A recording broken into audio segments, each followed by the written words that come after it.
They called the Katrina evacuees refugees.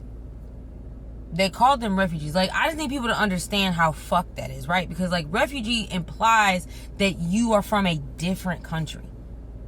The country that Katrina happened in is the United States. So they aren't refugees. They are evacuees. They have been displaced from their home. So calling them refugees implies that you don't see them as American citizens, which, based off of Ryan Coogler's documentary and how this situation was handled, it's very evident that you did not see them as American citizens or American citizens that were worthy of protection. They knew since Hurricane Betsy that the levees need to be fixed. And Hurricane Betsy happened in 1965, and it was a Category 4 storm, and the levees broke in the lower 9th Ward and the Industrial Canal or Canal Street. One of those two levees broke, and it caused the same type of flooding, but not as bad as Katrina. And so then after that, Congress gave Louisiana money and was like, hey, you get these levees up and running and you fix them. By the time Katrina hit, the levees weren't all the way done. They were between 60 to 90% done. On top of the fact that a year before Katrina got here, FEMA came down and did like a whole exercise testing to see where Louisiana's or New Orleans weak points are in a storm and how bad it could get and the things that we might potentially need down here in the case of a very bad hurricane. And they literally created Katrina. Didn't realize it at the time, but that's essentially what they were preparing for. They created Katrina, and they discovered yet again those levees.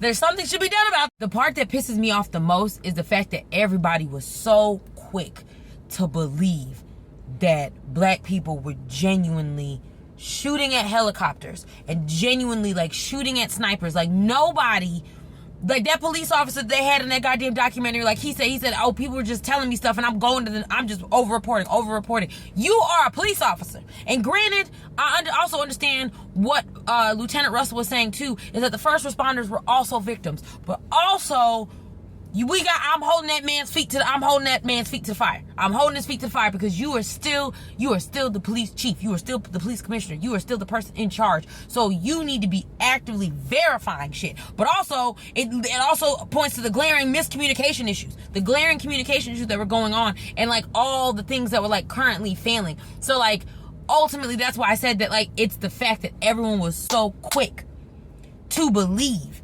that black people were really like, oh yeah, they shooting at the helicopters because they trying to shoot police officers because black people hate police officers. When literally Lieutenant Russell was like, nope.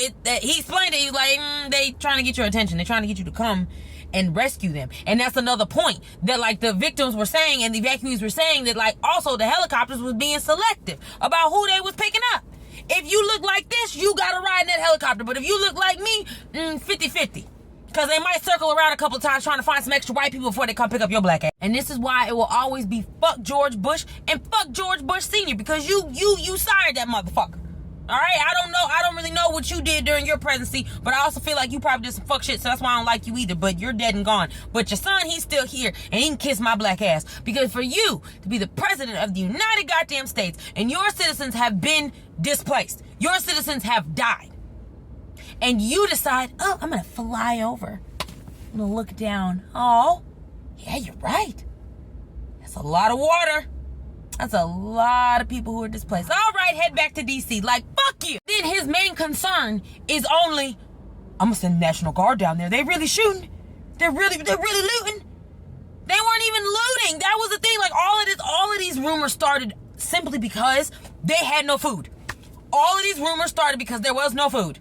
There was not enough food when the military kept rounding up all of the people from the flooded area and bringing them to the super zone and bringing them to the convention center. There was not enough food to feed those people. So, and FEMA, FEMA wasn't doing shit. So what did the people do? They went to the stores to get food.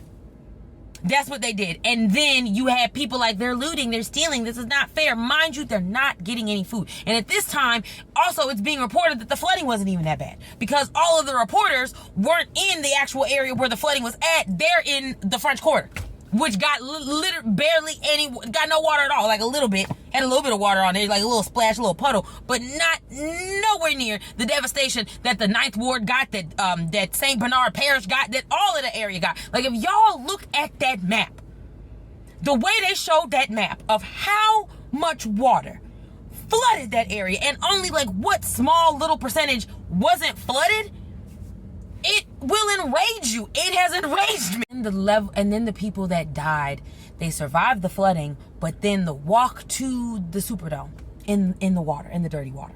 One of the people they had on there, his brother was with him, and they were walking. And you can't see in that water, so you don't know what you're walking on. And he accidentally kicked a stop sign, and it put a gash in his leg. But because there's no dry area, and they have to get to the Superdome or the convention center, because that's where they ended up, the convention center, they had to keep walking. And so he had a giant gash in his leg walking through dirty water. So you can imagine that it got infected, and he did die.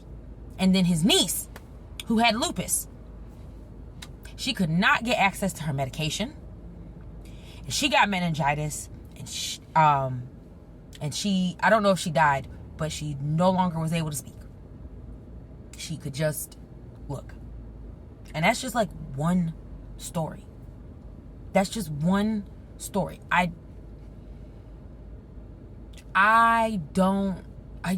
My heart just goes out to every single person who was affected by Katrina. And my heart goes out to all the people who were displaced. Because not only were you displaced, then the government tries to like take away your home permanently.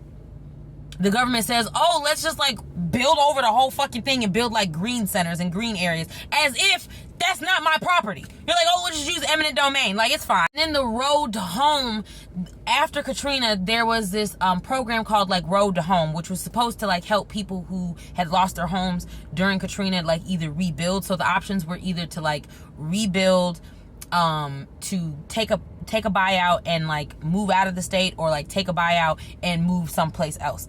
But depending on where you were, so if you were in like the 9th Ward or like St. Bernard Parish, your home was valued at significantly less than, let's say, if you lived in Lakeview, which is where all of the uppity to do people lived. So the people who already had the money to rebuild were getting money left and right to just rebuild more. You see what I'm saying? And the people who desperately needed the money to rebuild were given this much. Not even enough to actually fix their houses.